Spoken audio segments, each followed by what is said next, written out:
My fiancée declared, "I'm not signing a prenup. You should trust me." I replied, "I do trust you." Then I transferred all my assets to my mother's name. The lawyer's letter explaining it to her left her speechless. I, 29, male, am sitting here looking at what used to be my engagement ring, trying to process how spectacularly everything imploded over the last month. Met Sienna, 27, 2.5 years ago at a friend's barbecue. She was finishing her master's in communications, working part-time at a PR firm. I'm a software developer who got lucky. Sold an app I developed in college to a tech company for $1.2 million when I was 24. After taxes and paying off student loans, I had about $750,000 left. Invested most of it, bought a modest condo, kept living like I was still making my regular salary. Sienna knew about the app sale from early on, wasn't trying to hide it. She seemed cool about it, didn't suddenly become more interested or anything. We clicked naturally. She was ambitious, funny, had her own goals. I fell hard. Got engaged 6 months ago. She cried, I cried, it was beautiful. Started planning a modest wedding for next fall. Everything felt right. Then, 3 weeks ago, I brought up the prenup. We were having dinner at her place, and I mentioned meeting with my lawyer to draft a simple prenuptial agreement. Nothing crazy, just protecting premarital assets and any inheritance. Everything earned during marriage would be split 50-50. Standard stuff. Her fork stopped halfway to her mouth. Sienna, a prenup? Seriously? Me?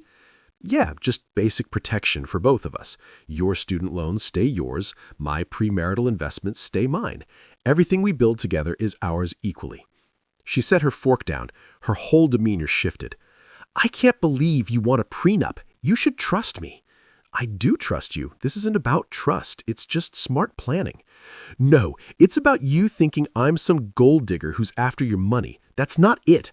I'm not signing a prenup, Nolan, period. If you loved me, if you trusted me, you wouldn't ask. Marriage is about faith in each other.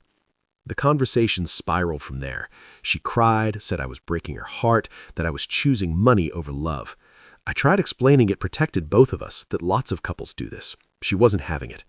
If you need a legal document to feel safe marrying me, then maybe we shouldn't get married, she said. I backed off, said we could talk more later, but something about her reaction bothered me. It wasn't just disappointment or hurt feelings, it was anger, like I'd insulted her for even suggesting it. Spent the next few days thinking. Then I made a decision that would apparently change everything. I called my mom. Mom, how's wedding planning? Me, hey Mom, I need to talk to you about something. Financial stuff. I explained the situation. Mom's a retired teacher, sharp as a tack, never liked drama. She listened quietly. So, what are you thinking? She asked. Me, I want to transfer my investment accounts to your name temporarily, just until I figure this out. That's a big decision, honey. I know, but if Sienna really isn't about the money, this shouldn't matter, right? We'll still have my salary, still build a life together. The assets will be protected either way. Mom agreed to help. Over the next week, I met with my financial advisor and lawyer, transferred my investment accounts and property deed to my mother's name. Legally, I now owned basically nothing except my car, a checking account with about $30K, and personal belongings. My $95K salary was good money, but the assets were gone. I figured if Sienna loved me for me, not my net worth, this would prove it, and I'd know for sure before walking down the aisle. I told her that night over dinner. Me, so I've been thinking about what you said about trust. Yeah, you're right, I do trust you, so I don't need the prenup anymore. She literally squealed, jumped up, hugged me, covered my face in kisses. Really? Oh my God, baby, I don't know how happy this makes me. I knew you'd understand. This is what real love looks like. There's just one thing. I transferred my investment accounts to my mother's name for estate planning purposes. Her financial advisor recommended it for tax reasons. The transformation was instant. She pulled back, face completely changed. You what? Transferred the investments and property. It's all in Mom's name now. But don't worry, we've still got my salary to build our future on. That's more than enough to start with, right? Silence. Long, cold silence. You gave your money to your mother. Technically, yes, but it doesn't change anything between us. It changes everything. That was supposed to be our future, our security. I thought you said marriage was about faith in each other, not money. She stood up shaking. I need to think. Left without another word. That was 4 days ago. Yesterday, I got the letter. Update 1. The letter came from a law firm I'd never heard of, Bradford and Associates. My hands were steady as I opened it, but my mind was racing. It was something else. Dear Mr. Morrison, we represent Miss Sienna Walsh in regard to your recent financial misconduct and fraudulent property transfers. Our client has brought to our attention that you have deliberately and maliciously dissipated marital assets in anticipation of marriage, constituting a breach of fiduciary duty to your fiancé.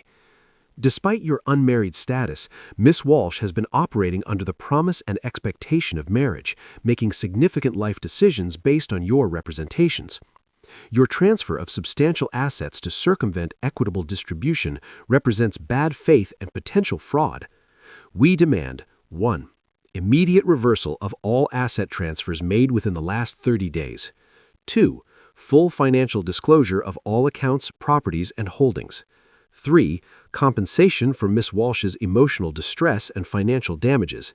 4. Payment of legal fees incurred.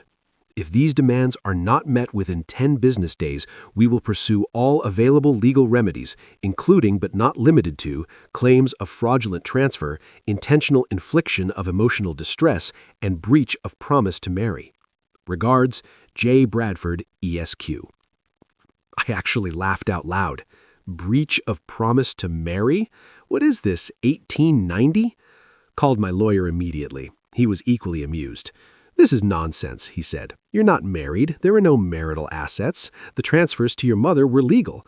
Breach of promise to marry isn't even recognized in most states anymore. This is intimidation tactics. He drafted a response that basically said, no, the transfers were legal. We're not married. There are no marital assets. Have a nice day. But Sienna wasn't done. Oh no. That evening, she showed up at my condo, which I guess is technically my mom's condo now. I saw her through the doorbell camera looking like she'd been crying. Against my better judgment, I opened the door but kept the chain on. Nolan, baby, please, we need to talk. Got your lawyer's letter. Think that said everything. That wasn't my idea. My friend Mallory said I needed to protect myself after what you did. What I did? Transfer my own property? You tricked me. You said you didn't need a prenup because you trusted me. I don't need a prenup because I don't have any assets to protect anymore. She started crying harder. This isn't you, Nolan. Your mom is poisoning you against me. She never liked me. That was news to me. Mom had always been perfectly pleasant to Sienna.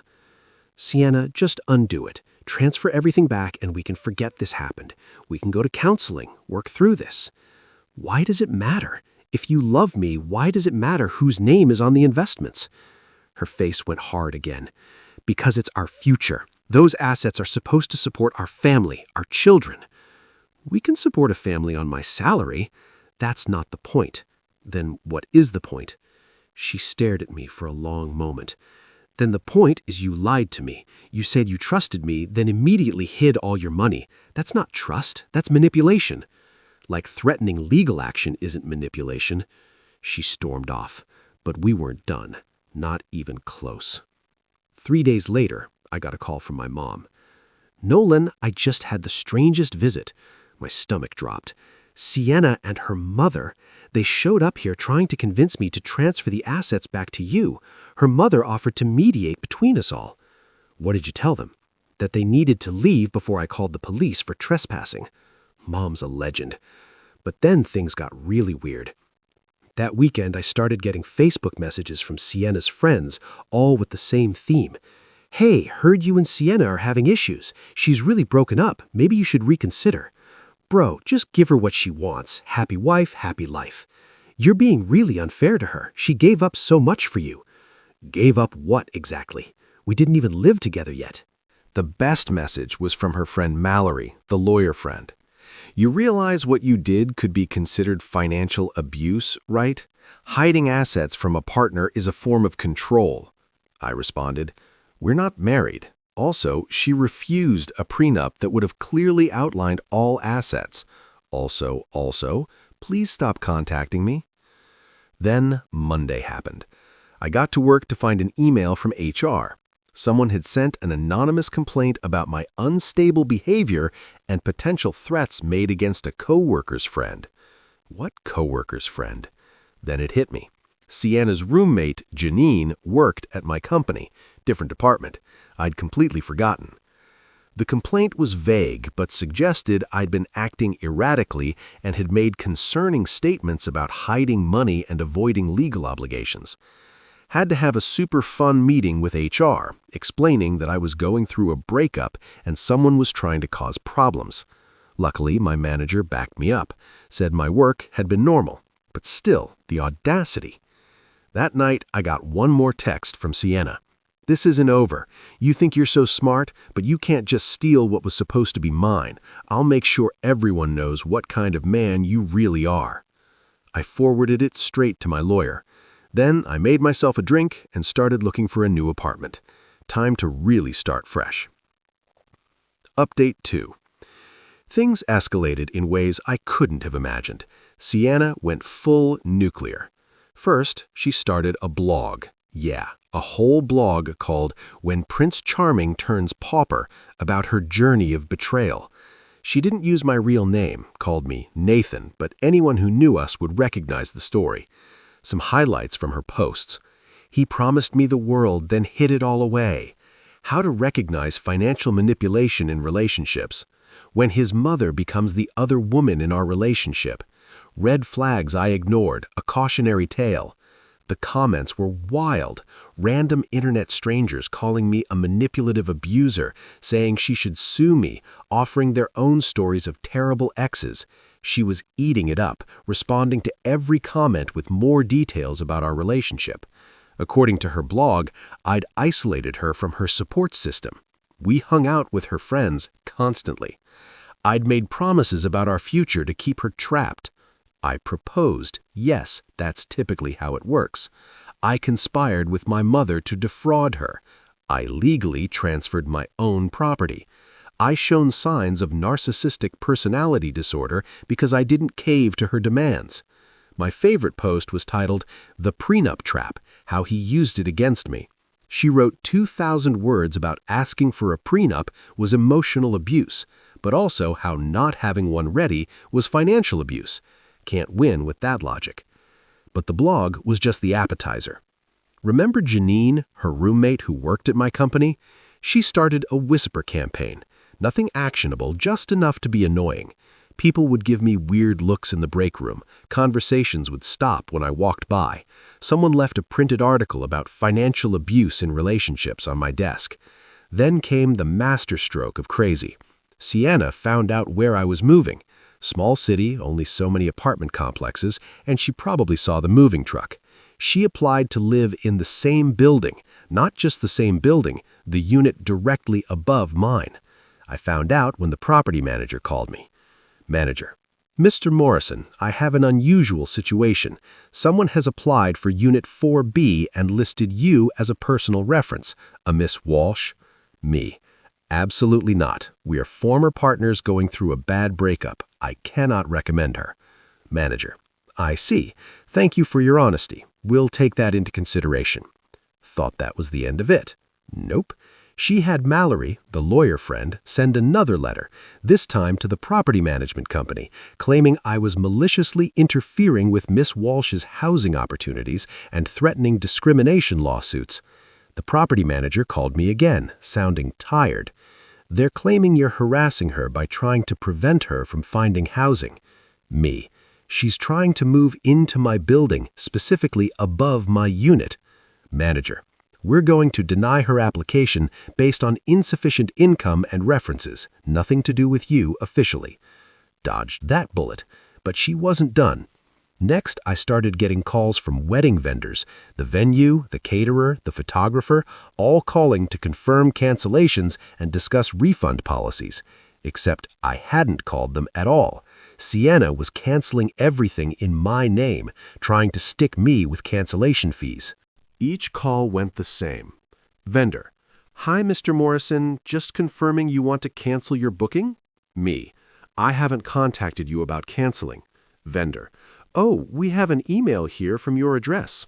Me: "Someone is impersonating me. Please don't process any cancellations without verbal confirmation." She'd created a fake email address similar to mine and was sending cancellations. Most vendors were understanding once I explained. The venue had already processed it and wanted a $2,000 cancellation fee. My lawyer had to get involved again. Then the real kicker. My mom called me, laughing so hard she could barely speak. "Mom, you're not going to believe what just happened." Me, "What now?" "Mom, Sienna's father just called me. He wants to have a man-to-man talk with you about doing right by his daughter." "You're kidding." Mom, "Nope. He said, and I quote, 'Real men take care of their women and don't play games with money.'" So I asked him why his daughter refused to sign a prenup if she wasn't interested in money. What did he say? He hung up, but not before calling me a meddling witch. The next day, I got a LinkedIn notification. Sienna had endorsed me for skills like manipulation, deception, and financial abuse. Real professional. Screenshots went straight to the lawyer folder. But the universe has a sense of humor. While all this was happening, I got a call from my financial advisor. Advisor, "Nolan, thought you should know, that tech stock you bought 3 years ago, the company just got acquired. Your mom's portfolio just increased by about $400,000. The irony. The assets she was so desperate to get her hands on had just grown by more than I'd ever spent on our entire relationship, and she'd never see a penny of it. That night, I got one last text from her. "You're going to regret this when you're old and alone. No one will ever love you like I did." Replied, "Your version of love required a legal team. I'll take my chances." Blocked her number. Time to see what other crazy she had in store. Final update. The conclusion to this saga is more pathetic than dramatic, which honestly makes it perfect. After I blocked Sienna, she tried everything to get my attention. Created fake numbers to text me, had friends reach out, even sent a handwritten letter to my office. The letter was 12 pages of rambling about how she'd destroyed her ability to trust and stolen her dreams. Girl had a real gift for projection. But then karma came calling in the most mundane way possible. Remember that blog she started when Prince Charming turns pauper? Well, someone at her PR firm found it. Turns out writing detailed blog posts about your personal life during work hours, using company computers, and discussing ongoing legal matters doesn't reflect well on a PR professional who's supposed to understand discretion and image management. She got fired. Not for the blog itself, but for time theft, posting during work hours, using company resources for personal activities, bringing negative attention to the firm, some clients had seen the blog, demonstrating poor judgment inappropriate for client-facing roles. Found this out through LinkedIn when she suddenly updated her status to seeking new opportunities in PR and communications. The firing triggered a beautiful cascade of consequences. Without steady income, she couldn't qualify for the apartment she wanted. Not mine, but another expensive place. Had to move back in with her parents. Couldn't afford her lawyer friend Mallory's continued services. Had to sell her Audi to pay bills, the one she leased but always called buying. Her blog pivoted from "Evil X stole my future" to "Rising from the ashes of adversity."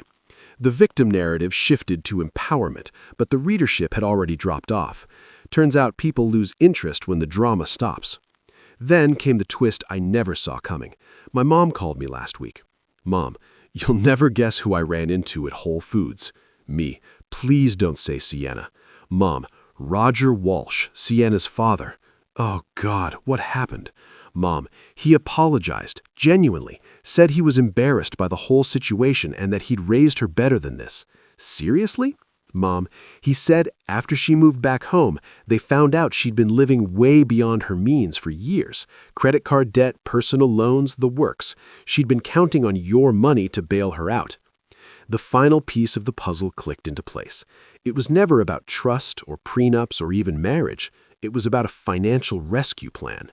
Mom continued, "He also said, she's been doing this since college. There was another guy before you.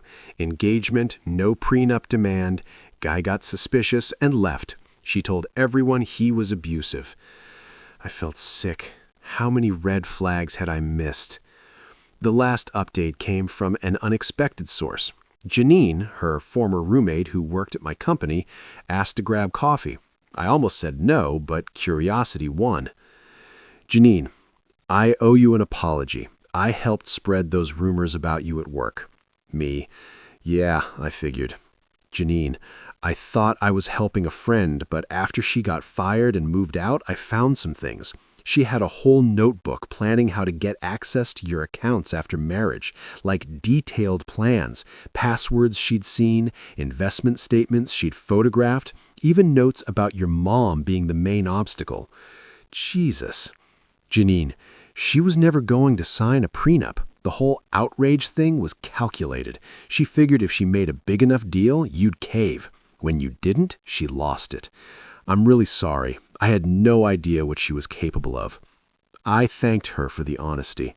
It helped knowing I wasn't crazy for protecting myself. As for where things stand now, Sienna is still living with her parents, working part-time at a clothing store. Her blog hasn't been updated in 3 weeks. The legal threats all disappeared once she couldn't afford to pursue them. My assets remain safely with my mom, who jokes about charging me rent. I'm in therapy, working through the trust issues this whole mess created.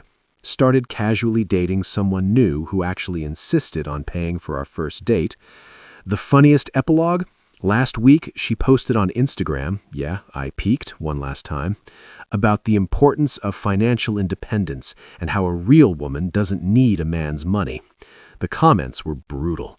Someone actually linked to her old blog posts asking for clarification on her changed stance. She deleted her Instagram the next day. Looking back, the transfer to my mom was the best decision I ever made. Not because it protected my money, I would have been fine either way, but because it revealed who Sienna really was before I made the mistake of marrying her. The lawyer was right about one thing in that first letter. There was fraud happening, just not the kind they claimed. To anyone reading this, trust your gut. If someone really loves you, they'll respect reasonable boundaries. If they lose their mind over a standard legal document, run. And if they refuse to sign a prenup, maybe there's a reason they want unrestricted access to your assets. Also, shout out to my mom. She's the real MVP of this story. Already told her she's getting a killer Mother's Day gift this year. Maybe a vacation. Definitely not a daughter-in-law. That's all, folks. Thanks for following this insane journey. Remember, protect your assets, trust your instincts, and never underestimate the power of a good mom who takes no crap.